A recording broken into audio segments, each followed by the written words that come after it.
Yeah. Good evening and welcome to the regularly scheduled board meeting of the Salinas Valley Solid Waste Authority. Madam Clerk, can you please call the roll? Director Collins, I'm here. Director Gonzalez is absent, Director Lopez is absent, Director Sandoval is not logged in yet. Director Silva, Present. Director Tipton, Present. Director Ansaldo.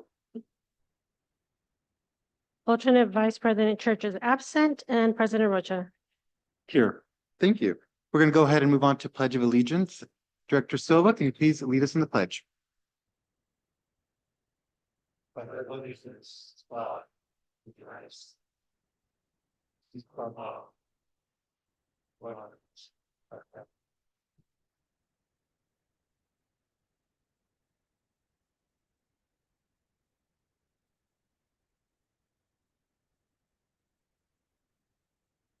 Madam Clerk, can you please do the translation announcement? Servicios de traducción están disponibles en persona o a través de Zoom, seleccionando el icono de globo debajo de parte de la pantalla. Should we wait till Andrew's on before we move on to that item? Yeah, we can, Okay. So we're going to move past item number A, which is the consideration of request of Board Member Sandoval to participate remotely until he joins us via Zoom. So we're going to move on to approval of the agenda. Board members, if you've had an opportunity to review the agenda and would like to make any changes to the agenda, now would be the time to do so. If not, I would entertain a motion to approve the agenda as it is. Mr. Chair, I move that we approve the agenda as posted. Thank you. It's been properly moved and seconded. We'll go out for public comment on this item. Seeing none in the council chambers, we'll go out to Zoom. Then on Zoom, we'll bring it back to the committee for a roll call vote. Director Ansaldo, Aye. Director Collins, Aye. Director Tipton, Aye. Vice President Silva, Aye. and President Rocha. Yes, we're going to move on to general manager and CAO comments. I just.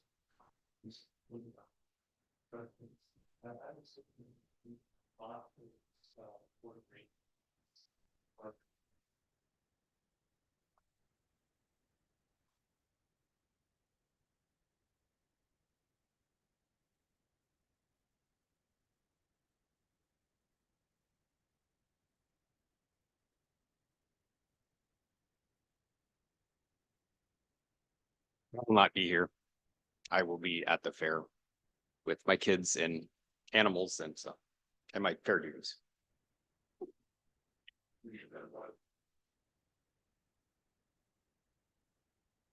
And I also will be at the Salinas Valley Fair that evening.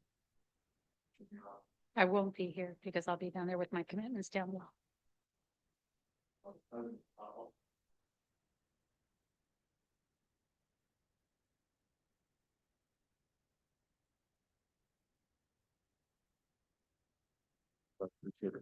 We'll move on to department manager comments.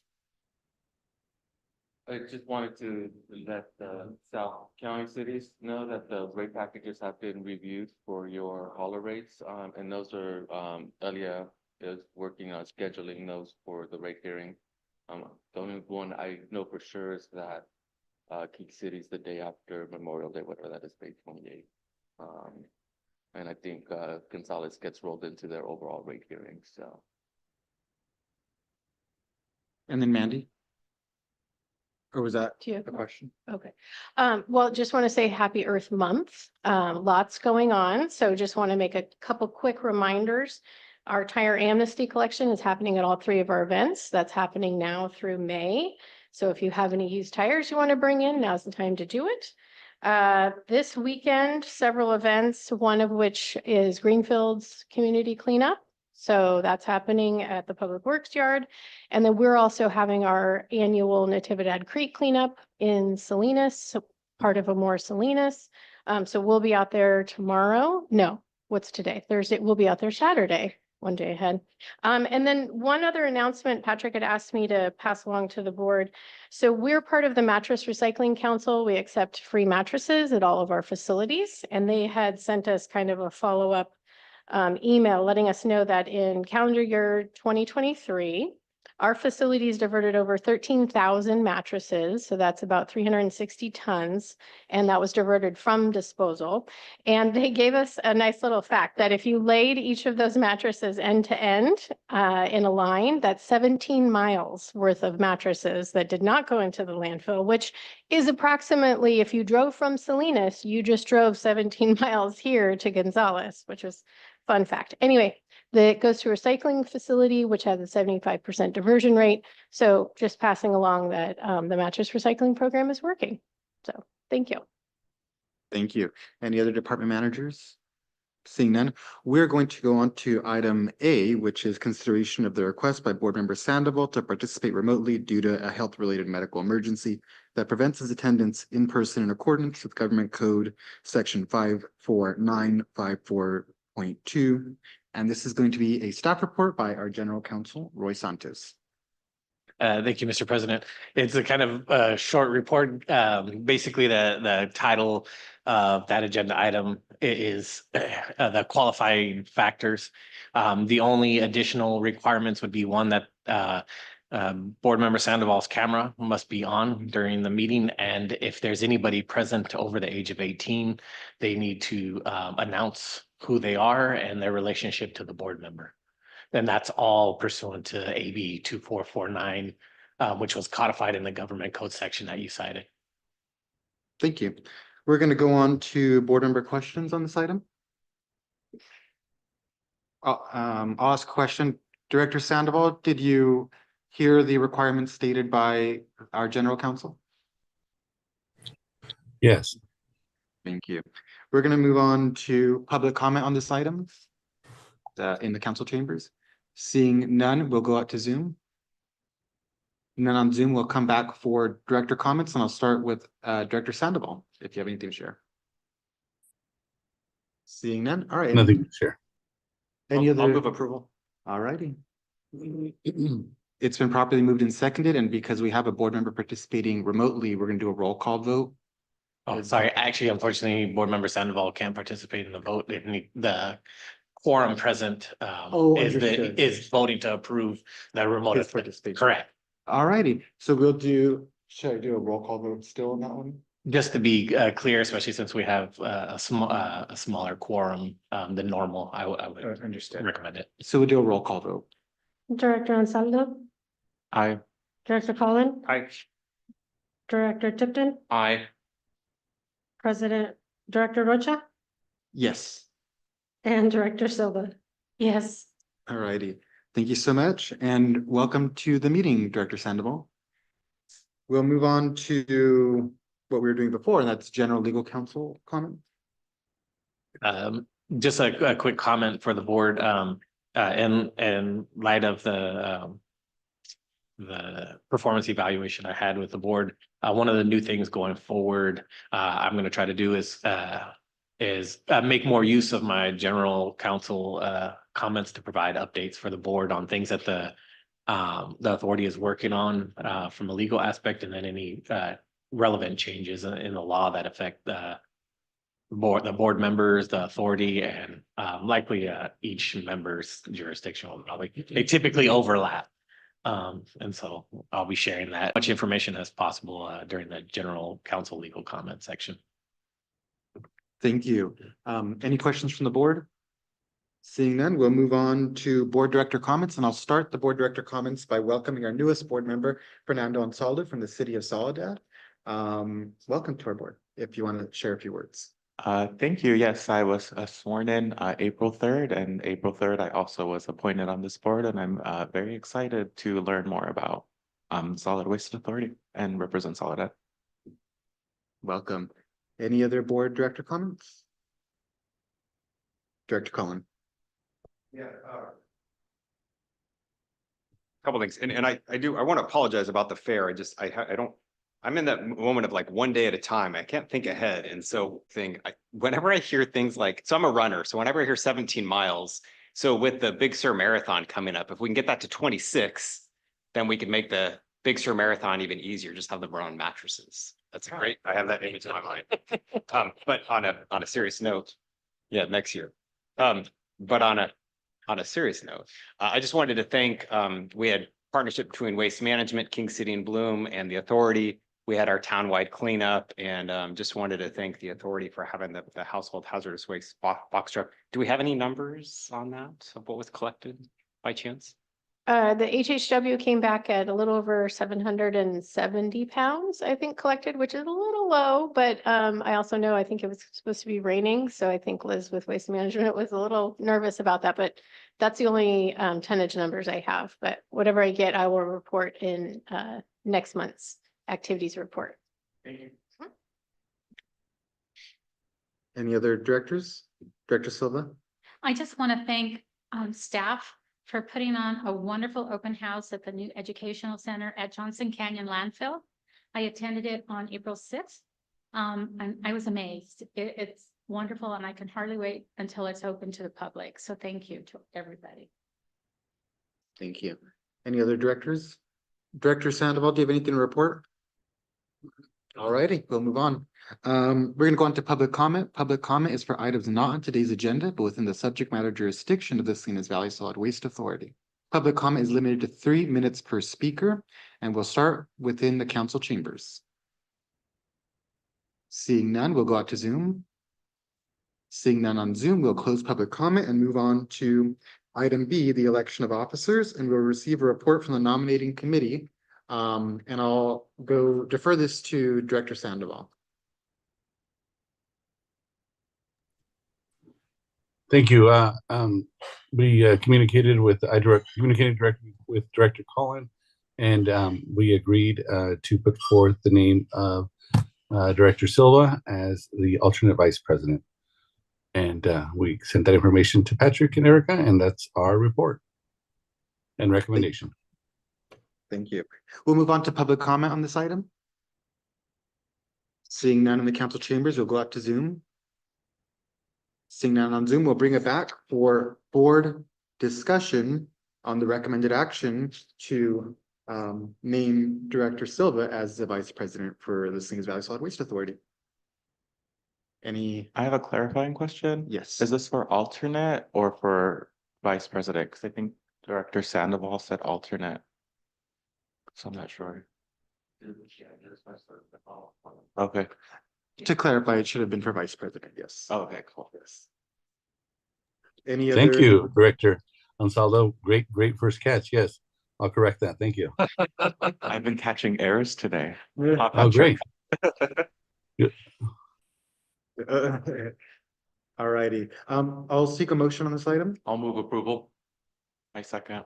It's been properly moved and seconded to name Director Silva as vice president for the Salinas Valley Solid Waste Authority, and we'll do a roll call vote on this item. Director Ansaldo, Aye. Director Collin, Aye. Director Sandoval, Aye. Director Tipton, Aye. Director Silva, Aye. and President Rocha. Yes. And you may join us.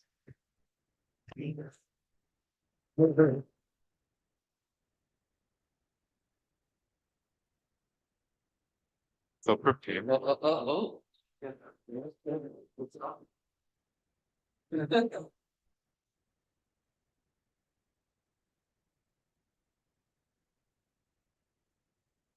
It's a lovely table over here for self-counting. Oh,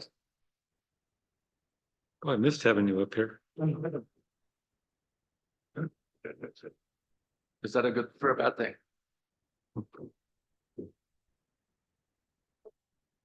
All right. We'll move on to our consent agenda. We have quite a bit of items on consent today. Well, really 5, and then 6 has several subsets to that, but or 7 has several subsets to that. But so if any members of the board would like to pull any items from our consent agenda for a separate vote, now would be the time to do so. If not, I would ask for a motion to approve the entire consent agenda as it is. I will move approval of the consent agenda. I'll second. All right, and we'll go out for public comment on our consent agenda. Or if any member of the public would like to pull any items from consent, now would be the time to do so as well. Seeing none, we'll go out for public comment. None in the council chambers, will go out to Zoom. And then on Zoom, we'll come back for a roll call vote on the approval of consent. Director Ansaldo, Aye. Director Collin, Aye. Director Sandoval, Aye. Director Tupan, Aye. Vice President Silva, Aye. and President Richard. Yes. All right, motion is approved. We're gonna move on to consideration item number 8, which is participation Heavenly Valley Ranch Renewable Energy Project. Board members, as you all probably know from reading the agenda, it is a very, very lengthy presentation. So what we're gonna do is we're gonna do questions first. We'll do public comment. We'll come back for board director comments. I would ask that we make sure to maintain questions as questions only, as there are many slides to get through. And we could keep our static comments for comments. So we'll move on to the presentation item. Good evening, board members.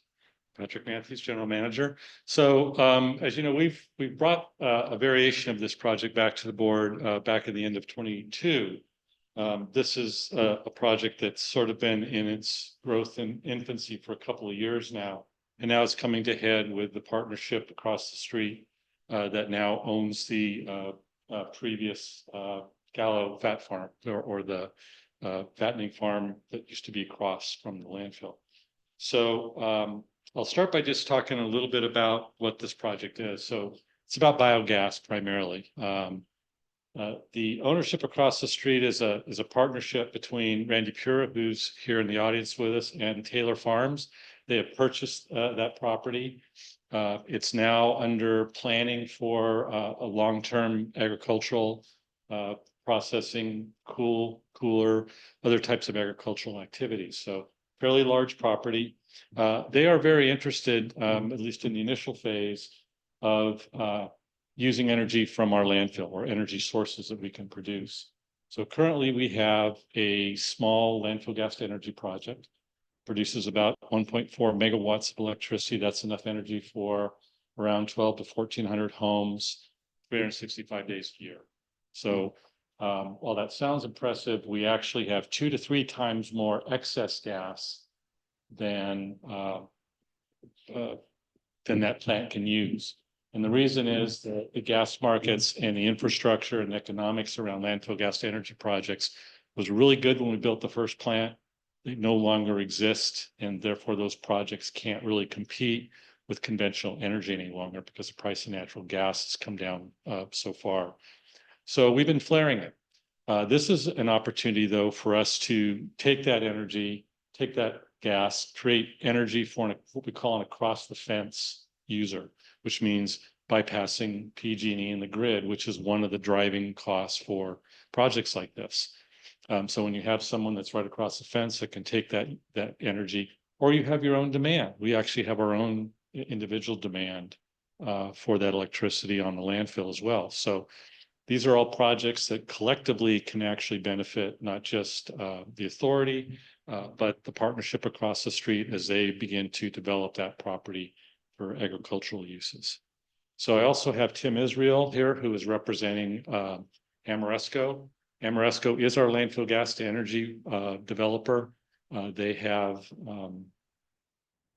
shown a lot of interest in this project, in building additional engines to use the rest of the landfill gas, as well as biogas, which I'll talk about in a minute, that can also be used to increase the energy output on the project beyond just landfill gas. So as you know, SB 1383 also requires we continue to divert more and more organics from the landfill. There's a fair amount of organics that still exist in our waste stream, and there's potential there for, again, mining or recovering additional materials that's not being collected through our garbage collection system, and having, again, additional materials that can be used to generate even more biogas. So there's a lot of potential in this project. So I'll really sort of start with the breakdown. So again, we have 5 partners here. I also want to introduce one other person we have online here, Sean Kilgro with Machado and Sons. He's the one that actually provided the presentation to the board back in 22, because the original project was primarily going to be a project that Taylor wanted us to participate or assist in, providing space and potentially having Amoresco take their gap by having a digester on site. So Machado actually is a partner with Taylor Farms themselves and has been working on a project to digest and convert agricultural coals into biogas. So all these partners have all now come together to start talking about what does this project look like. So we have TAP, which is Taylor and Pura agricultural partners, the owners of the property, the authority, Amoresco, who is our landfill gas energy development company, Taylor Fresh Foods themselves, and then Machado and Sons, who are a company that has built and operated a number of digesters across California, working with Taylor Farms. Next slide, please. So a quick overview, again, Heavenly Ranch, you can see is right across the street from Johnson Canyon landfill, close proximity. I would refer to that as an across the fence partnership, where we can actually move materials directly across the road, whether it be materials for digesting or energy. The close proximity really is advantageous for projects like this. Next slide, please. So as you can see, the Heavenly Valley Ranch made up of 14 parcels, 11 or 14? 13, sorry, 13 parcels. And so it's really primed for a lot of different potential developments on that property. We'll go through those in a second. I'm going to focus primarily on what is being referred to as phase one. That's the part of the project that would involve the authority, all of our landfill gas, biogas production, for primarily what we call behind the meter energy needs. That would be authority needs of the TAP partnership for their operations. Basically just, internal needs first. That's really primarily what the phase one is talking about. And then Randy will get up and talk a little bit more about phase two and the overall concept that they're bringing to the table. Next slide, please. So this is phase one, fairly simple. There are approximately two 7-acre parcels around 14 acres. The proposal here is that the authority would eventually become a leaseholder on that property, long-term leaseholding.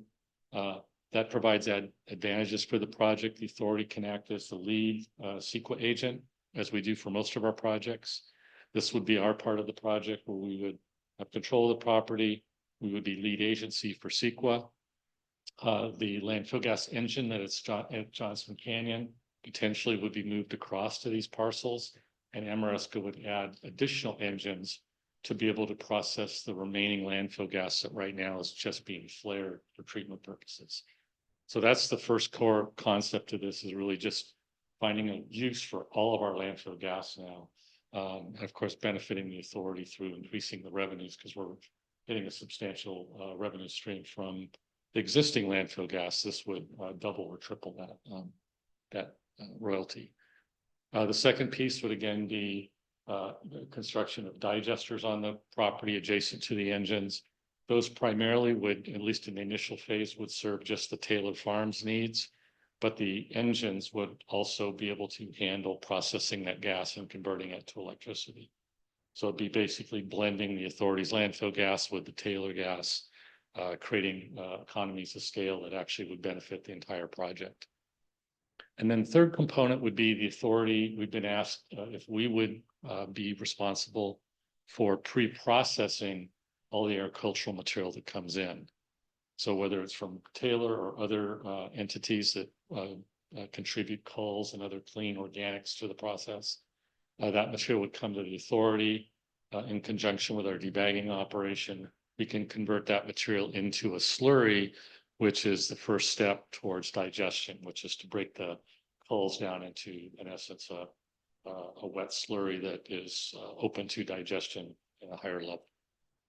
So that's really the simple part of this, is really there'd just be some pipelines, be a pipeline to run the gas across the street to the gen sets that Amoresco would operate on our leased property. The biogas facility would be constructed on that same property, provide blended gas over to the engines as well. And then we would have a receiving, and in essence, it's just a giant Cuisinart. All the material comes in, gets ground up into a fine pulp and a slurry, and then it gets pumped across the street and placed into the digesters along with any other materials that are diverted over there. So that's the basic layout for phase one of the project. Next slide, please. So the benefits, I won't go through all these, but I think the core of this really is SB 1383 and our need to divert organics. We already have a lot of the capacity in place we need to deal with the stuff that we're recovering through the collection system. But in all honesty, we are not going to collect all of it. So there's potential for us to recover additional materials with other technologies that we're starting to explore that will allow us to actually increase the amount of organic material that can go to digestion and again, supply additional fuel for energy production. And so as you can see, there's a number of future projects that could spin off of this. Again, organics recovery technologies that we're looking at, potentially renewable natural gas fueling. There's a demand for that that's going to begin growing, especially for the agricultural industry. There's nothing in South County now for that. So it's difficult for us to even convert our fleet to natural gas because there's no fueling for it. Even though we have a couple of transfer trucks, they have to fuel in Salinas at the PG&E station. So there's a potential to add that. And really wrapping this all together, we're getting all these organics out of the landfill, which is really the essence of 1383. Last slide, please. So the authority's roles and responsibilities, I'll just summarize this up. We would be leaseholders for the property for the phase one energy plants. That would be all primarily initially would be additional engines and generators from Amoresco that would process the rest of our landfill gas, as well as space for anaerobic digestion of agricultural coals and potentially future diverted organics from other authority recovery operations. We would be responsible for delivering that gas as we are today with Amoresco. We deliver the gas to them. We're referred to as Gasco. At that point, the metering generates a credit for the authority based on a royalty payment on how much gas we deliver. That same scenario within that contract would exist, except as metering and that delivery point would be across the street. And then, of course, because of our existing agreements with Amoresco, we would contract for all that landfill gas through our existing landfill gas purchase agreement with Amoresco and receive the royalties from them through that existing agreement. Next slide, please. So with that, I'm going to turn this over to Tim Israel with Amoresco. I'm going to give a little overview of Amoresco, who they are. Some of you may not be as familiar with them as some board members, and a little update on their role in the project. Thank you. Thank you. Again, my name's Tim Israel. I'm a project developer for Amoresco. I'm just going to give you a brief overview of Amoresco. Feel free to ask questions, but we're a New York Stock Exchange traded sustainability and clean energy company. So we develop a lot of projects like landfill gas projects, where that's one of our specialties, biogas projects, solar, a large number of energy projects around the country and the world. Next slide. Oh, $1 billion in assets, 1,500 employees. We're very capable. Keep going until we get to the next one. And we're the largest developer in California. One more. Hopefully we'll flip over. Our biogas portfolio, 10 projects in the state. Most of them are energy projects, but we're also in the process of commissioning a renewable natural gas project. So that's where you clean up the gas instead of making power from it. Over $250 million in investments in the state just on those projects alone. And again, as I mentioned, we're going to be commissioning our first landfill gas to RNG project in the state. You can keep going. 33 operational staff. You can see most of our projects are in Northern California. We have one project in Southern California. So we're really well positioned to meet the authority's needs wherever those are. Next slide. Just a little bit on the existing project. As Patrick mentioned earlier, currently it's one engine, about 1.5 megawatts, but we have a lot of excess gas and we want to use that. Just that extra landfill gas alone could power another four megawatts. And then along with the Salinas Valley, the biogas project, that could be another 1.5 MW. So significantly, probably 3 to 4 times as much power as we're generating now could be generated as part of this project. So, and that plant would also use the digester gas along with landfill gas and even gas imported from other projects that we operate around the state or the country. That's side. And so our role in this is we'll develop the project. So we'll finance the project, we will design the project, we'll own it, we'll operate it. And so basically we'll be the outfit that takes that energy and makes it into a new. With that said, we'll go to the next slide and the next person. And the next person up is Sean Kilgrew. He is with Shadow and Sons, and Sean is online.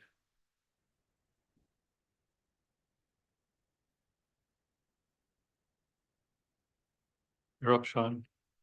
Yep, sorry, I was on mute. Apologize. Can you hear me okay? No? We No? can hear you. Oh, you can hear me. Okay, great. Great. So sorry I couldn't be there in person. Thank you. This is the third time I've had the opportunity to present to the board, and I appreciate it. My name is Sean Kilgrew. I am a project executive for Machado and Sons. Machado is a family-owned construction firm in the Central Valley. A lot of our work's for PG&E and the universities up and down the from Sacramento down south.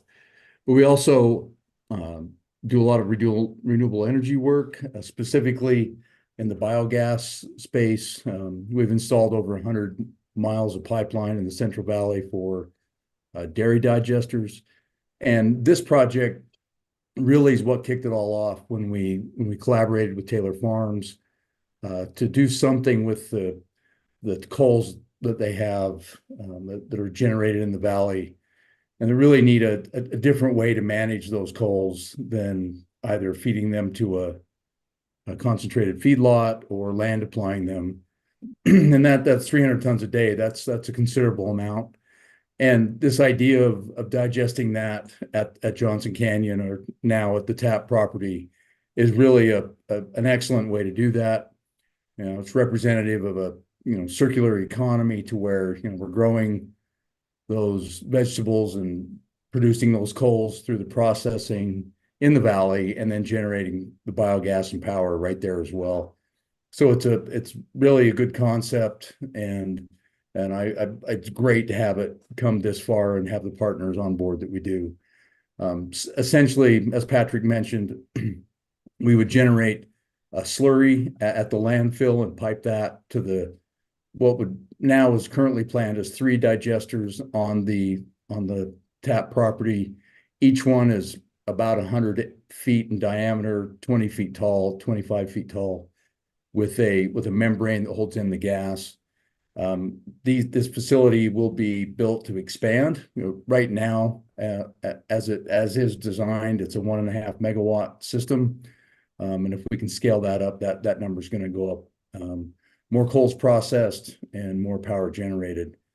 So the fact that we're able to collaborate with Patrick and the authority and the other partners to bring this to fruition is it's great that it's gotten this far, and it's a real honor to be part of this team. And if you have any questions, I look forward to answering those about the digestion of the project after Randy's able to speak. So thank you very much. Thank you, Sean. And Randy? Randy's representing himself as well as Taylor Farms. Hello, everyone. Thank you, Patrick. And thank you, members of the board, for inviting us here tonight to talk about the Heavenly Valley Ranch Renewable Energy Project. Taylor Farms is the last piece to that puzzle, and they're involved in several different ways. They are a 50% owner in TAP Agricultural Partners, which owns the 530-acre Heavenly Valley Ranch. They are a large employer throughout the Salinas Valley. And they, in their Gonzales plant alone, they produce 300 tons a day of coals from their salad plant. And those coals are currently being put into diesel semi trucks, taken a couple 100 miles into the Central Valley, and then being dumped out primarily for cattle feed and dairy feed.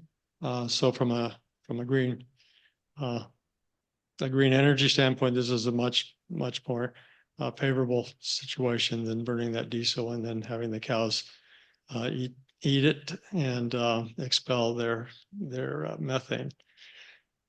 And it's just great to have Taylor Farms as a partner. They are an advocate of clean energy projects, and they have already initiated several projects like this in other plants around the country.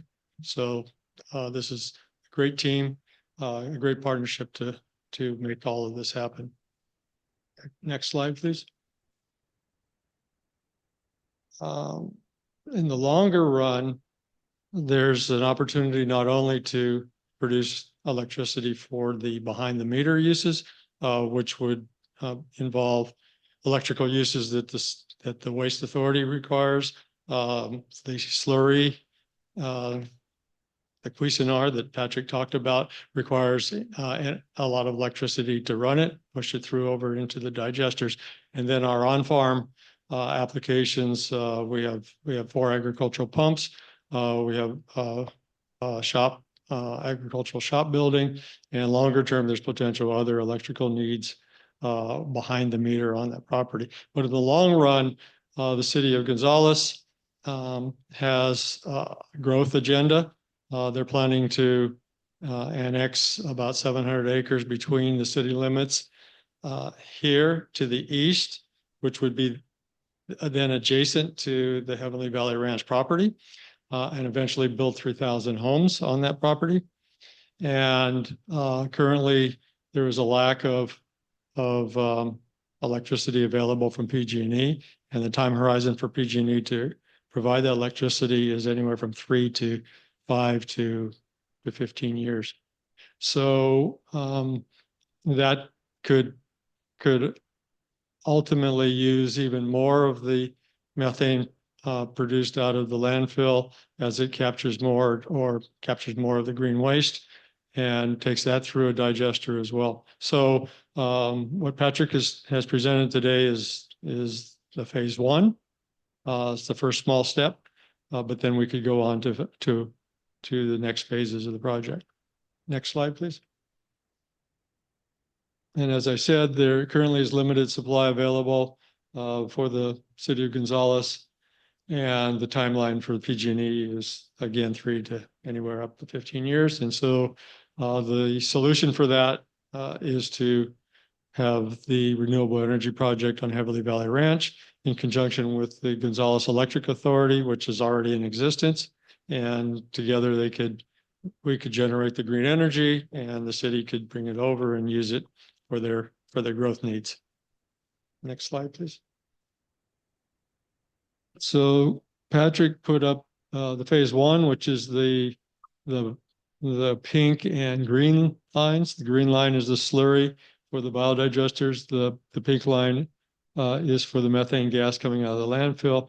Longer term, which we call phase 2, is that orange area, and that is a 120-acre solar farm that would then generate another 20 to 25 megawatts, and that would then supply energy not only for City Gonzales, but also could go into the 3CE network that needs to move from currently covering 22% of their market area with green energy up to 100% by 2030, which is their goal. So this project in total could be very advantageous for the community and for the area and for the environment.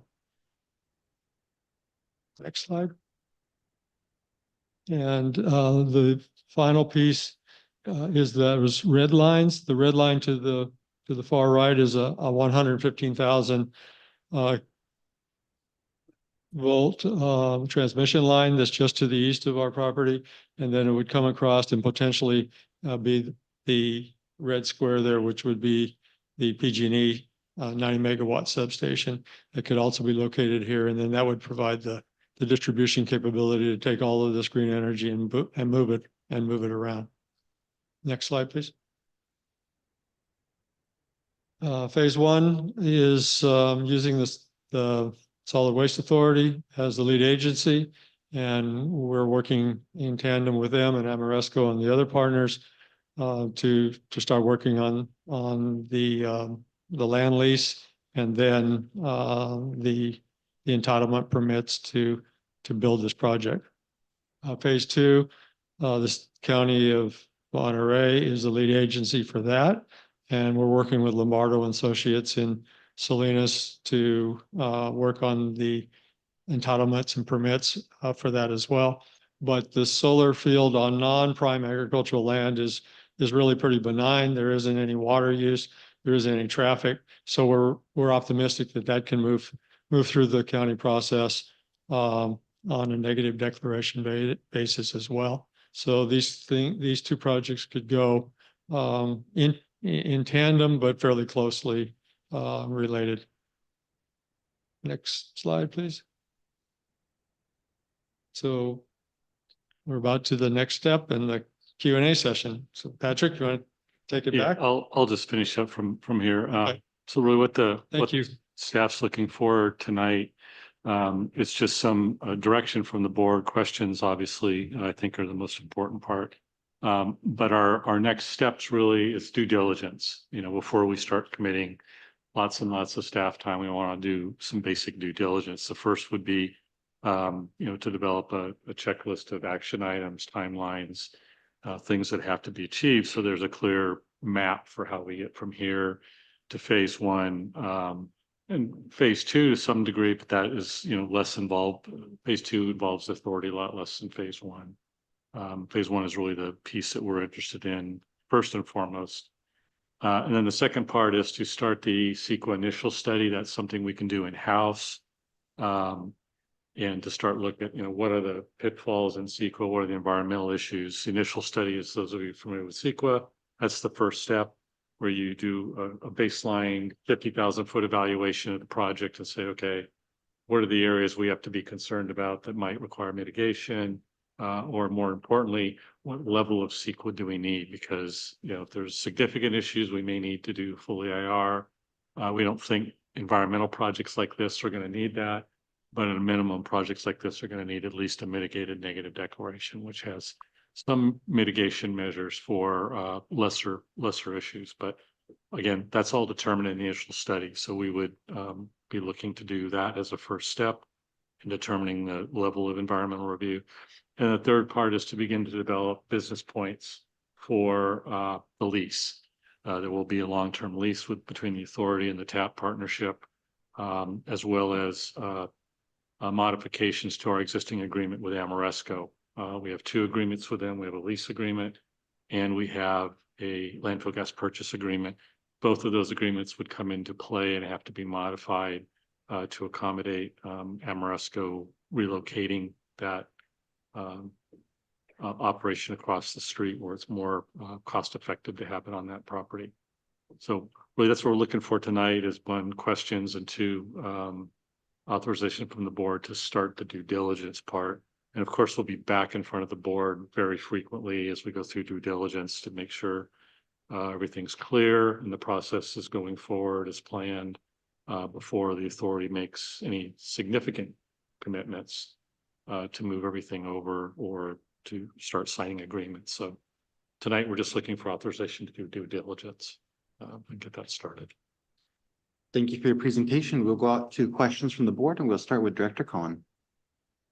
Sure, I'll go first. Thank you all for presenting. Appreciate it because, you know, of course, you can imagine we get these packets, we're kind of reading through, you're trying to understand things, but that brings it more to life. Randy, I appreciate you talking about this is way better than what's going on now, for sure. Most of my questions are surrounding risk to the authority, of course. So, I mean, I think of the financial risks, the legal risks. So some of the questions that come to mind, and I fully realize I'm going to ask some questions that it's not to be answered tonight necessarily, that most of this is long-term, but I mean, I think about things. First off, I'm surprised to see that it's anticipated that we can do an MND on CEQA. And I'd like to understand if we get a challenge on that, or if internally we determine that there's a higher level of CEQA required, is who bears the responsibility, who bears the cost for that would be one question. Then, of course, on the just like kind of the broad question of what's the financial risk to the authority, what's the legal risk to the authority, just to get a good handle of that, as well as the financials. What are we looking at, that the anticipated revenues, anticipated expenses? Those are the questions that are bouncing around in my head. Well, those are all actually really good questions, many of which we need to do the due diligence to start answering some of them. So like the costs, the financials, you know, that is, you know, something that the partnership, the group has to start talking about. Who's doing what, who's going to pay for what. Ultimately, as you know, our position's always been on projects like this that we want to be fairly risk averse as a government agency. The power project component of this is really Amoresco's. Our job is to deliver landfill gas. So we mine the gas, we clean the gas, we deliver it to the energy generator. It's their responsibility or risk to buy the engines, to run the engines, and to pay us our royalty for that fuel that we deliver to them. So that's already in place. This is just expanding what we're already doing. So as far as the landfill gas part, that's fairly straightforward. The current operations, everything was done under mitigated neg deck. And that's because this is a green energy project. These are environmental projects. These are actually mitigations against doing the alternative, which is trucking stuff, 200 miles in diesel trucks, giving it to cows. They're going to produce their own uncontrolled methane. And this is really, again, goes back to the core of what SB 1383 is. It is actually not organics diversion. It is the short-lived Climate Pollutant Reduction Act, which means reducing methane.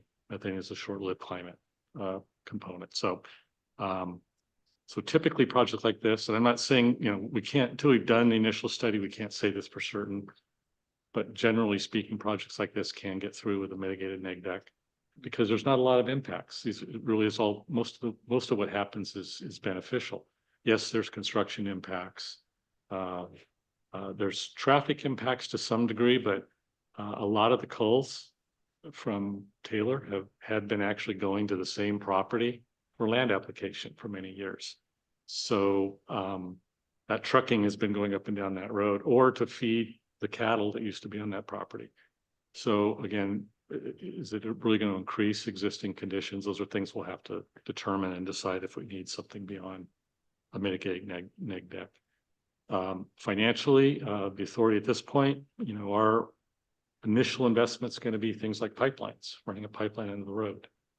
I can't tell you what that cost is going to be. It's not going to be astronomical, but there will be some costs. We haven't discussed yet with the partnership the pre-processing. So if we're going to process culls, make them into slurry, there's a cost there. So somehow the authority is going to have to be made whole in that process. How that's structured, again, that's part of the discussions and the development and partnership agreement. So all really great questions, things that we want answers to also, but I can only give you tonight an overview. Yep, thank you. Any other questions, Director? We'll go on to Director Tipton. Thank you. You actually kind of hit on my first question. The first question is, do we have the organics capacity to deliver the slurry right now? Is that something we're going to have to develop or extend? We're going to have to develop that. That is it's probably a lesser process than debagging. The debagger is a little higher tech piece of equipment. Right. The material that we're going to be pre-processing is clean material. It's coals. It comes out of the plant, some garbage in it. Right. It basically it's like a giant grinder, Cuisinart, a little lower cost equipment, but larger scale equipment. Right. So I know Sean and I have talked a little bit. He's done a little bit of research on it. We've been starting to look at the equipment. It's not super expensive, big power demand, but of course we're generating power, so right. That gets offset. And then how do we do this? Do we do it inside a building? Tensile fabric building, how big does it have to be? Again, we don't think it's going to be astronomical, but those are all cost factors that will have to be brought into the revenue side of the discussion. Absolutely. And that's what I was getting at is that something else we need to consider is what the capital cost is going to be to the authority to start building this? And the Yeah. second question is, and somebody's going to laugh at this, I know this is, can we do this without involving PG&E? The phase one we can. Because really phase one is about behind the meter Right. production. Now, we already have PG&E connections for our power needs. So obviously there has to be some kind of switch gear or transfer gear that allows us to switch to PG&E if the plants are down or the energy delivery from the energy park is down. So there's some work with PG&E, but we're not putting it on a transmission line and sending it through a line that's too small that has to be reconductored and expanded to handle larger energy input. That's one of the biggest costs for these projects and why the Crazy Horse project failed, because of the cost of putting that power on the PG&E line. You had to reconductor or put in much substantially larger lines. And that is a huge expense. So these, again, cross the fence projects, we have our own lines. Right. And it stays on side, but we still have to have backup power, and PG&E still has to be part of that discussion. I'm aware that PG&E has several large infrastructure projects planned for South County in the next several years. We're running into the same problem that Gonzales is. We've got higher demand and we don't have supply. And they're apparently in the process of running several additional trunk lines over the mountains from the Central Valley. But we've been told that that's probably 10 to 15 years out minimum because of the permitting and everything else involved. That's why I was asking if we could possibly do this, potentially do this without necessarily involving PG&E, because the bureaucracy involved with PG&E just slows everything down. The truth is. Any other questions, Director? All right, we'll go on to Director Ansaldo. No questions. We'll go on to Director Sandoval.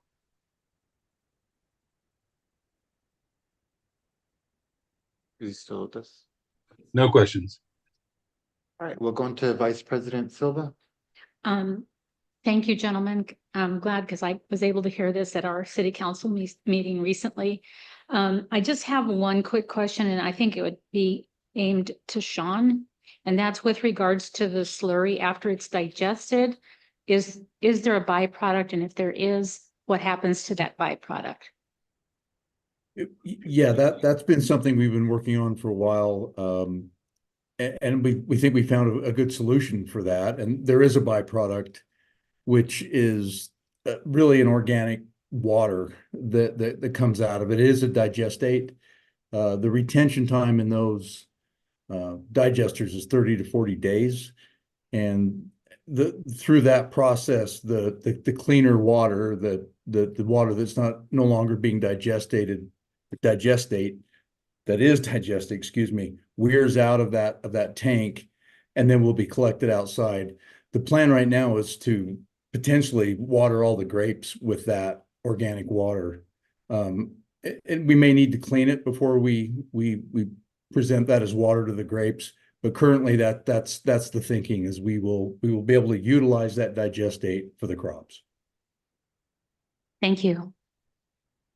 Thank you. My question is, I want to start off with the royalty payment. You mentioned it'd be from the existing agreement. Did that existing agreement take into consideration the expansion of future projects or so forth, or how would this fit in with the agreement? What I'm guessing is Amoresco, right? Yes. Yeah, that's a good question. Yes, the existing agreement anticipated expansion of the power plant to meet the increasing landfill gas generation. When Amoresco came in, it was only a few years after the closure of Crazy Horse. So Johnson Canyon was just as a regional landfill in its infancy. So the amount of garbage and organics in Johnson Canyon was small, and it had only just begun bringing in regional volumes of waste for 3 or 4 years. So we knew we call the gas curve was going up. It's still going up. And so that agreement was written for planned incremental expansion to meet the demand. The problem is we couldn't do the second and third engine because the market conditions, economics would support it any longer. Understood. Yeah. The other question I had, and I'm not sure if this would be for you, in terms of the mitigated negative declaration, considering we're gonna have to build pipes and all that, do we expect it to be within the scope of a mitigated negative declaration, or why do we think we don't have to go for a full EIR through CEQA? It depends. Part of it is the Johnson Canyon landfill has already gone through extensive CEQA. So part of the CEQA that the authority has already gone through may cover a lot of the elements that are now going to be put in place. That's part of what we're gonna do during the due diligence is look at all the CEQA that's already been done. Look at the baselines that have been established. Because typically what you're looking for in order to qualify for a mitigated neg deck is something that's not gonna increase the baseline. As long as you're staying below, and similar to, so you look at the CEQA documents you've already done, those are your established thresholds. If you go over, then that's usually when you need to do an EIR or an initial, an expanded study. If they're below those thresholds, then it would be something that would qualify for a mitigated neg deck. And so that's what we're gonna be looking at. So, just in the initial discussions that we've had, we think there's a good possibility, based on the scope of the CEQA that's already been done. And then the fact that, coming back to this is a green project. Because we were talking about eliminating the flaring of the gas that's going on now. The elimination of the truck traffic.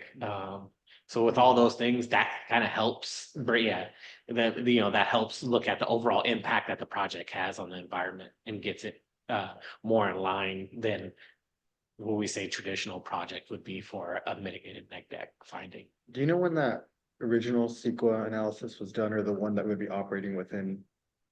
I don't, I know I looked at it, I don't recall. It was started in 2002, certified, I believe, in 2004. Is that correct? And I let me clarify that. There was actually two CEQAs done. There's the major CEQA that was the whole landfill expansion and the regional facilities EIR.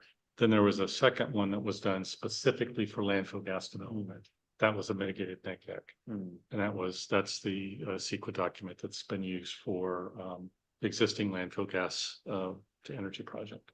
And was that one done in 2000? That was, I believe, 05. Okay. Is it what? Yeah, I think it was 05 or 06, yeah. And then would we be able to be a CEQA administrator within this? Yes. Okay. And then the other question I had was in terms of phase 2, can you go back to the previous slide? It's there was a mention that the county would be the lead agency, and there was some mention to having to work with water partners in the area. Can you speak to that a little bit? Yes, actually, when I mentioned the water, it was a fact that phase 2, the solar field, would not require water, and would not require more traffic.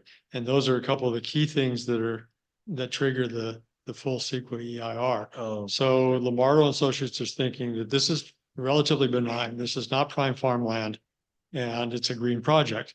And so I think there's at least in South County, there's at least one other large solar project that was able to be permitted on non-prime land. And so those are the questions, the water. So I maybe misspoke, but it wasn't a water. It's not going to use water. It actually, because we are going to do agricultural plantings up there, grapes, and then some farming as well. And so it effectively uses less water than if we were farming the entire property. So it's a positive from that standpoint. And why was the county identified as the lead for phase 2? Because I mean, we'd love to have the Waste Authority be the authority, but we talked to Patrick about that, and Patrick, you jump in, but we felt that there wasn't necessarily a direct connection, and we couldn't do that. But if that's possible, we would love to take a look at that.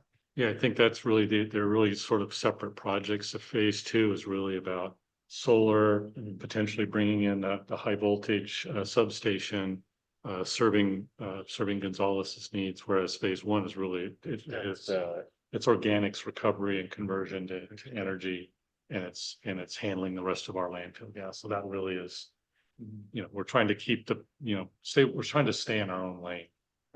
That's our lane. That's our interest. We're not solar developers.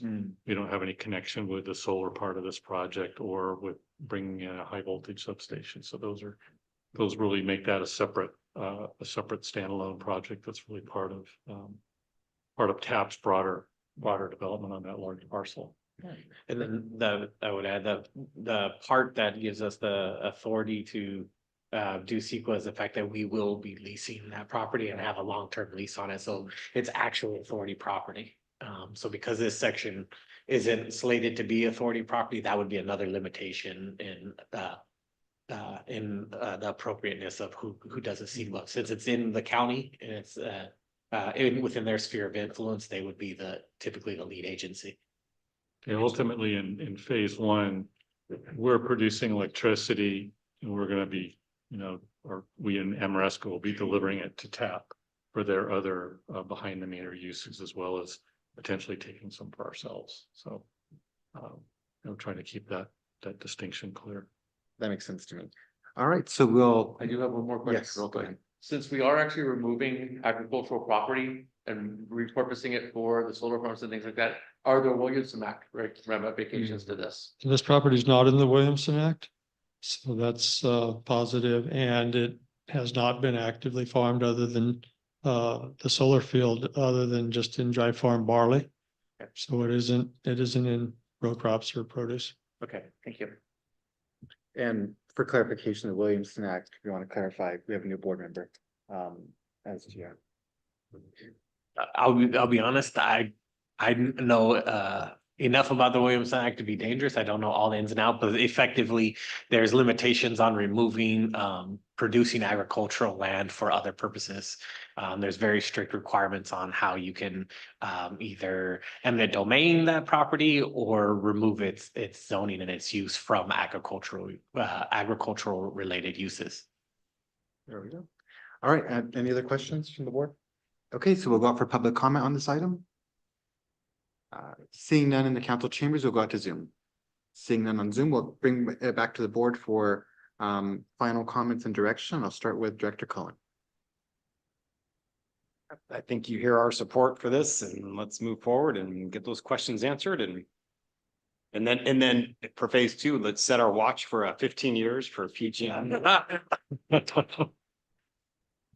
Director Tipton, I agree completely. Director Ansaldo. Just considering how it would impact the future annexation of land if it's going to be adjacent and what that would mean for residents would be my comment, but that's it. Director Sandoval,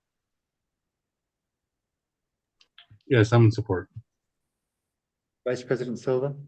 Yes, and I think Mr. Pura knows how giddy I am to get this going. Yes. I think this is really an exciting project, and I really applaud the city of Gonzalez for the creation of the electric authority. I think it was really innovative, and obviously it's coming to be something really helpful for you all. And hopefully something that we could consider doing at a regional level as well, as we have these continued discussions with PG&E that are not fruitful. And so, but overall, support the direction of this. My request would be that we have regular updates to the board on the status of the timeline, and certainly as it relates to CEQA and whether or not it goes to the mitigating negative declaration. So I think you've heard what you need to hear from the board. Great. And Appreciate respond. that. Thank you for the feedback. We have a presentation, Earth Day Environmental Stewardship Recognitions, and we have a report from Estela Guerrero, a resource recovery technician.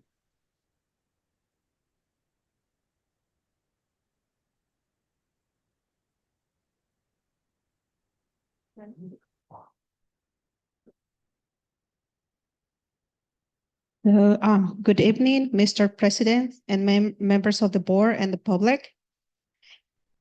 Since we are talking about energy, I think we should put all the energy to recognize today this month for Earth Day. So we are here on this evening to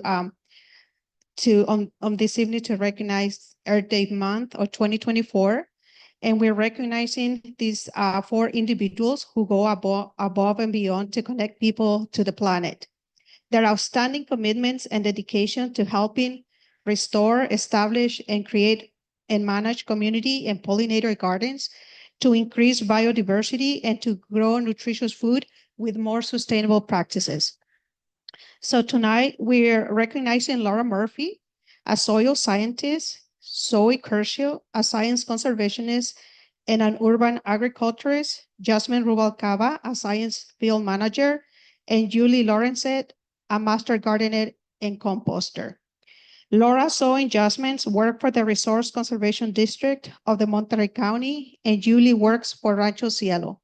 Their dedication, passion, and work are truly inspirational.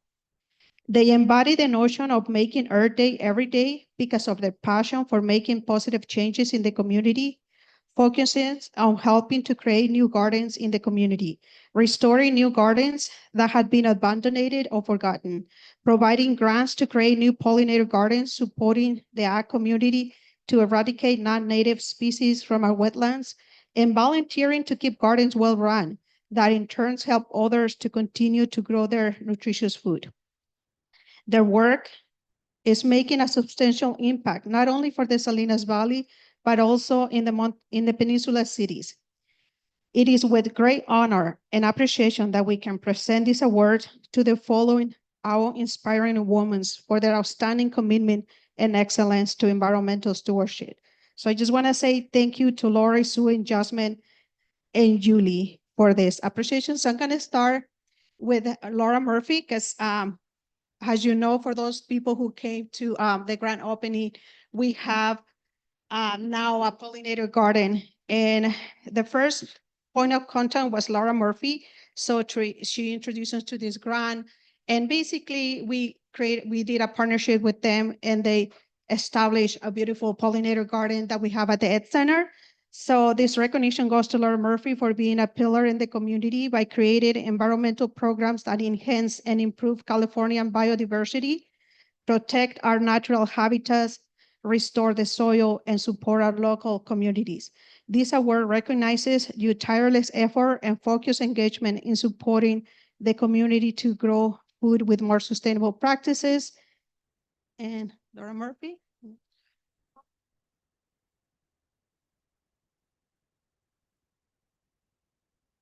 I think this is the most beautiful award I've ever received. Thank you so much, Estela, for the beautiful words. Hi, I'm Laura Murphy, soil scientist with the Resource Conservation District of Monterey County. The majority of our programs focus on providing conservation technical assistance on working lands.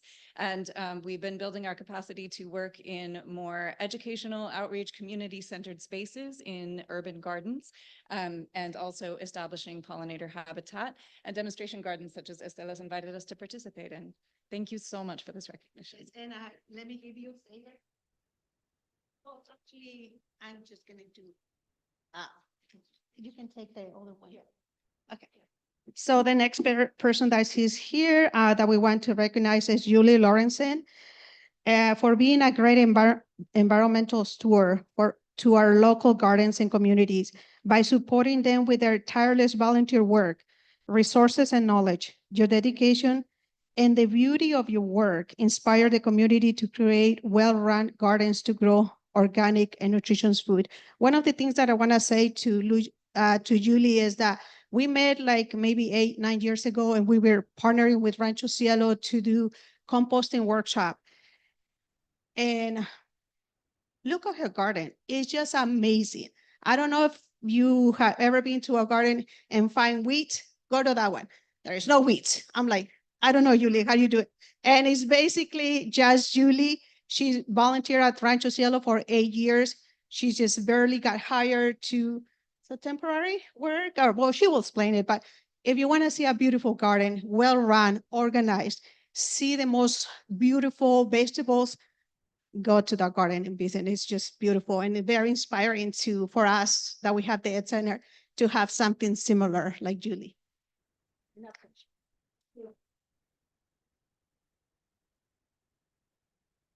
I like to say at Rancho Cielo, I grow vegetables, but I really grow well-rounded students. Last year in the garden, we grew 3,559 pounds of fruit and veg, all organic. All those weeds are, we get rid of them with vinegar. So if anybody has weeds and they want to ask me a question, I'll answer. But I love Rancho Cielo. It's my heart. I started there 10 years ago. For 8.5 years, I was a volunteer. And then they decided they were going to hire me. So now I'm an employee. But I manage Rancho, and I also manage the garden at the PG Natural History Museum. We've revitalized the California native plants there, and that's also my passion. So anyway, thank you very much. I appreciate this, and I appreciate you.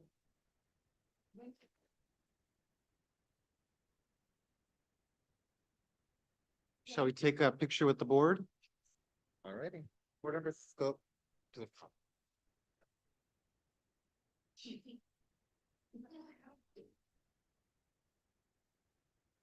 Right, come on in, right on. Get on, first behind you.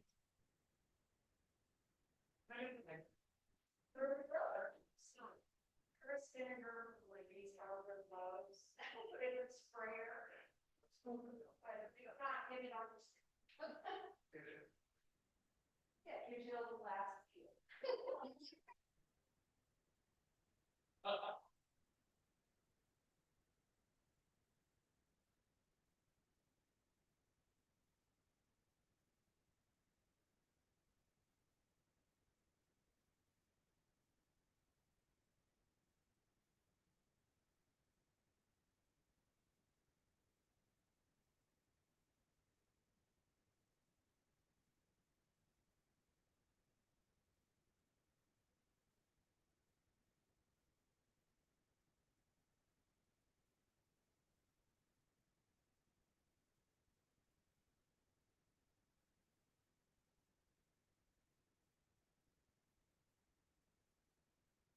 That's fair. For a short time, I took a hiatus from Megan and we were for the scene. City, they changed the, we were at Ryan Rand and then didn't recognize her when she came in. Oh. All right, thank you so much, everyone. We're gonna move on to the next item on our agenda, which is an update on SB 1383 Local Assistance Grant Program. This is a presentation from Mandy Brooks, Resource Recovery. Good evening, President Rocha, members of the board, new member, welcome. I'm Mandy Brooks, Resource Recovery Manager. Thank you. I meant to say I'm making Rosie do the slides for me. I can't do all of that at the same time. I meant to say that if you guys are interested, I do have the flyers for the cleanup in Salinas on Saturday. So if you know anybody who's interested, we want community service hours, I have them. So please come see me after. All right, so we're going to move on to an update on our SB 1383 Local Assistance Grant Program. This is funding provided by CalRecycle. And the authority has been administering this funding on behalf of the member cities that we applied for. It was non-competitive grant program, and really the state just recognized that all the cities and the counties needed some assistance and funding to implement all the regulation requirements that SB 1383 requires. This is the second cycle of the LAGP, which the Local Assistance Program was on tonight's consent agenda. So this evening, I'm only presenting on our first cycle of funding, not on that second cycle that we're just received. So when CalRecycle released these notice of funds, this was back in January of 2022, the authority, Regen Monterey, we partnered with Blue Strike Environmental, and the idea was we were going to apply for one regional grant. And due to the grant submittal requirements from CalRecycle, it ended up that each agency actually ended up having to apply individually for the funds, but we were still able to budget in collaboration and as a regional approach, especially as it relates to the edible food recovery programs, as these were new programs for our agencies and as well as for the cities that had not been funded prior. So instead of applying for one grant, we all had to apply for 12 grants, essentially. The original grant term actually was for 2 years and was going to end next month. But Cal Recycle just notified us that they're going to extend that through November. Next slide. So initially, the cities could apply for a base award amount of $20,000 each, and then Cal Recycle would distribute the remaining funds based on per capita calculations. So a total of just over the $332,000 was awarded to the 5 cities, with the individual awards amounts listed here. And as I mentioned earlier, the authority has been administering those grant funds, spending them, submitting the expenditure reports and budget modifications. Updates and requests for input from each of the member cities have been ongoing at our monthly 1383 TAC or Technical Advisory Committee meetings. And so that's been very helpful. Regions member cities were awarded approximately $223,000, and Blue Strike has been their grant administrator. So the total regional budget was just over $555,000. And all the regional budget programs were allocated based on that total amount. The county did apply for their own funding. They did it separately. They managed their own grant funds. However, they have been contributing to most of the edible food recovery programs regionally. And then they also are participating in the procurement programs. So the following 3 budget categories were identified for the grant initially. So $24,000 for equipment and supplies for edible food recovery facilities to support and increase edible food recovery, along with the purchase of additional waste, our kitchen waste pails, which were just here and just left. But that was just for our member cities. $132,000 for education, mainly again focusing on edible food recovery. That's the capacity planning required by 1383, the program planning, design, outreach, and education, and then also looking at implementing and funding a technical app to support countywide edible food recovery and outreach and education to businesses as well as residents. And then there was an additional $176,000 approximately set aside for procurement for each of the cities. So each city now, if you're not in the know, now has an annual procurement target that they must meet under SB 1383. So this funding was to assist with either the purchase or the procurement of mulch or compost in order to meet those targets. So for the equipment budget, like I said, the additional kitchen pails were purchased. Quantities were distributed throughout the cities, including at local libraries, and then any events that our staff attended. At our January board meeting, we presented the 3rd cycle of our countywide edible food recovery grant program, and the recipients of these also received some funding from this grant. Were used to award the purchase of supplies and equipment to increase their capacity to feed to local feeding organizations. And that included, which was a very innovative approach, a vacuum packaging machine for the for the Meals on Wheels of the Monterey Peninsula, and then insulated food delivery bags, as well as shelving and some other supplies for CSUMB's community basic needs program for their students. So again, most of the grant funds were dedicated to establishing edible food or expanding edible food programs, since this was new to our agencies as well as the cities. I want to say edible food recovery is not a new program that's been happening, but it's new for us in terms of being involved in it. So Carrot was the app that was actually selected as the countywide food donation app. It makes it very easy for businesses and food generators to donate their edible surplus food and match it directly with a local nonprofit or feeding organization that could use the food. The app is free to use and has been populated with our local food generators. There's a food mover subscription setup and integration that's also happened. And then there was some research into integrating a transportation feature into the app. So transportation is actually a really key component to successful donation and match or delivery. And so the research that they did was kind of looking at taking an existing transportation company, think like Instacart or DoorDash, and integrating it into the app. It's Didn't work out the way that they thought, but they're still looking at another possible integration of some kind of transportation app into this existing app that's still being looked at.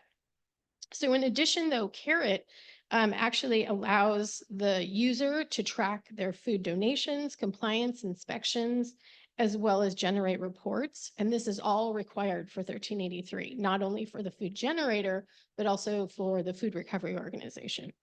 So we also, as a countywide edible food recovery TAC, have access to the Carrot app, and we can see everything that's happening. And then we can also then report on behalf of them. So it's been wonderful to have. Next slide.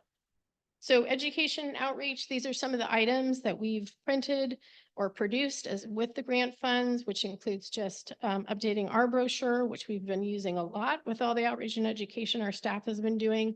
We created some door hangers for our multifamily door-to-door outreach and education. That's been being conducted across all cities. And then there was an edible food generator flyer for the tier 1 and tier 2 generators. I think supermarkets, hotels, restaurants, larger hotels and restaurants. And then in addition to this, these printed materials, as part of our regional approach with working with Blue Strike, they're working across all the jurisdictions. So they've been updating the food recovery organization lists, the needs assessments for expanding that capacity, conducting the tier 1 and tier 2 generator outreach, letting them know about the new requirements, letting them know that now you have to donate all your edible food, and then along with promoting the app and signing up users so that the app will actually be used. Okay. So procurement for 2023, 30% of the procurement, or 30% of the procurement target, or just over 3,700 tons of compost were required to be procured by the 5 cities and the county. That's a lot of compost. The picture, which I know is small and you can't really see, so I apologize, that's about 7 tons of compost. So it's very, very tiny when you have to procure 3,700 tons of compost. So to help make that a reality, the cities actually entered into a direct service provider agreement with Atlas Organics, which we obviously helped facilitate. Roy was part of that. This agreement incentivizes the sale of compost by offering a discount to the purchasers for allocating their quantity back to their jurisdiction. So through these agreements, all the jurisdictions were able to actually meet their 2023 procurement targets. And the grant funds were used to offset that incentive. We also entered into an agreement with Zero Foodprint. If you remember back at January, we at the January board meeting, we entered into an agreement, and this will also help expand the procurement network for 2024 since those targets have now increased to 65%. Okay, last slide. The original grant budget and categories and amounts have changed just slightly from what I just presented at the beginning.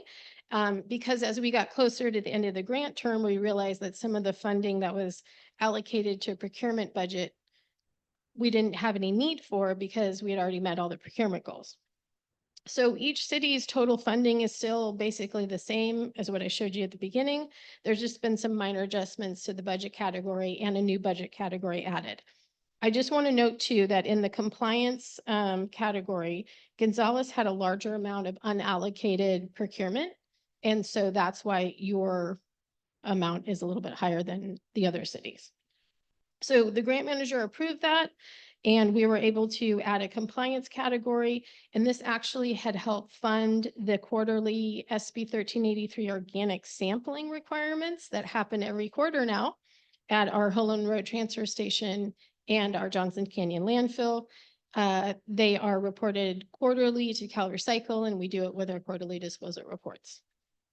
So at the time that this presentation was originally published, we were at 99% of spending the grant funds, but I am happy to report, Ray just informed me, as did our grant manager, Elia, that we have actually expended 100% of these first grant funds, which is great because we already have the second round of funding. So it'll be a nice seamless transition to utilizing the new round of funding. So that is the end of the presentation. If you have any questions, happy to answer. Thank you. We'll go to board member questions. Director Cullen. Oh man, so many questions I could ask. No, so the Carrot app, if it's like, I'm a food generator. If I'm a food generator, am I using the Carrot app to be compliant with my requirement of SB 1383? Is there what are the motivation as a food generator? It tracks your donations, it tracks who you're donating to, having the agreement between the food recovery organization.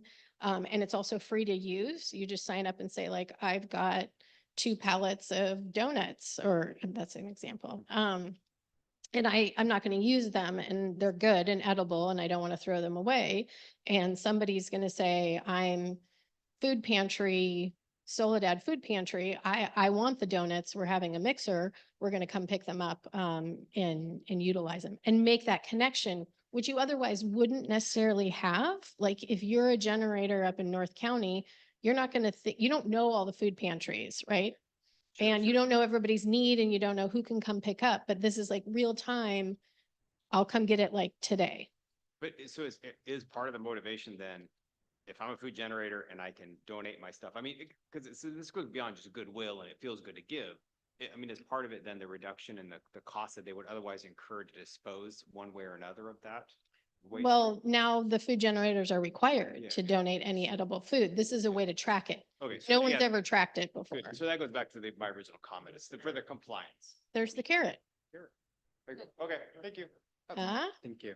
Director Tipton? Director Ansaldo? Director Sandoval? Oh. I'm gonna take that as no questions. We'll go on to Vice President Silva.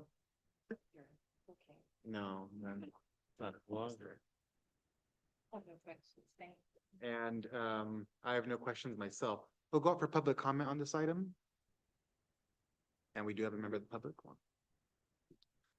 Hi. Sorry. No. I just thought, might as well take advantage. Why would we have public comments? So again, hello, Laura Murphy, soil scientist with the Resource Conservation District of Monterey County. I was delighted to see the item on the agenda. I do interface with SB 1383, largely on the procurement side as a soil scientist, and at the RCD. We have many programs and projects that promote soil health and the application of compost to agricultural lands. And I was involved in very early conversations about how SB 1383 would be handled with local municipalities, together with Mandy and others. And it looked like procurement targets were going to be achieved and there was no concern there. But just for your information, we at the RCD do manage contracts with municipalities to the north, our neighbors that are blessed with larger populations and less agricultural land, who find it difficult to meet their procurement targets. And so we are in fact using that resource to ensure the application of more high quality compost on agricultural lands in Monterey County. And so that's been a blessing that we've been able to achieve that. And we have supported local farmers, especially smaller scale farmers and historically underserved farmers, to access that resource, and distributed last year funding to support the application of more than 3,500 tons of compost. And we expect to have even more demand in our programs this coming year. So good work. Thank you. Thanks for the partnership. We'll move on to board director. That was not planned either. I did not ask her to make a comment. Thank you so much, Laura. Thank you. There is no check in that back, not that I know of.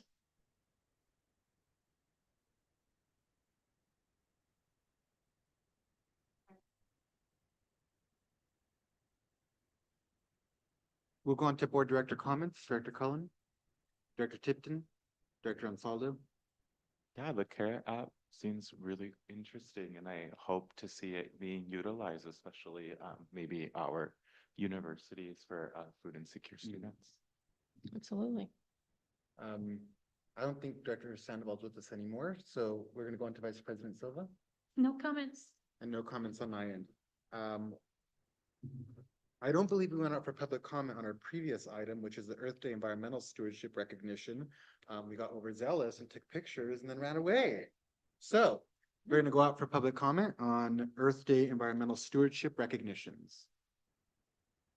Seeing none in the council chambers, we'll go out to Zoom. None on Zoom, and just, I don't know if any board members want to give any questions or comments on that one, but now would be the time to do so as well. Seeing none, all right, we'll move on to future agenda items. Review ahead schedule. So you'll all turn to that or turn to the screen. As we always do, this is our snapshot of what's coming up in May and June. So as you can see, we got a fair amount of items on consent in June, a couple of recognition, a presentation from our youth council on their successful grand opening and environmental fair at the new education center. And then one of our new strategic plan items, which is to start providing regular legislative updates. So I'm planning on doing that as well at the May meeting. So if there's any items you want to add, subtract, modify, either for next month or the future months, let myself or Erica know. Thank you. I'll open up to the board if anyone wants to comment on that. Seeing none, we'll go out for public comment. Seeing none in the council chambers, we'll go out to Zoom. Seeing none on Zoom, we're going to move on to closed session. We have one item on closed session, and that is pursuant to Government Code Section 54956.9, conference with legal counsel regarding commencing litigation and one case. We're going to open it up for public comment on the closed session item. Seeing none in the council chambers, we'll go out to Zoom. None on Zoom. We're going to temporarily adjourn into closed session and reconvene after doing so. Andy and Caesar, if you two could stay. All righty.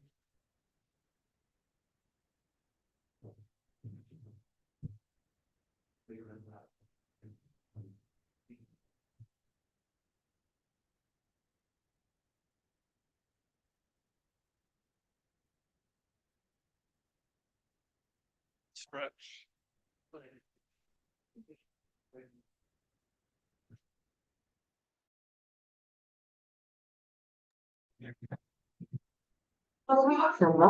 No, we'll get it.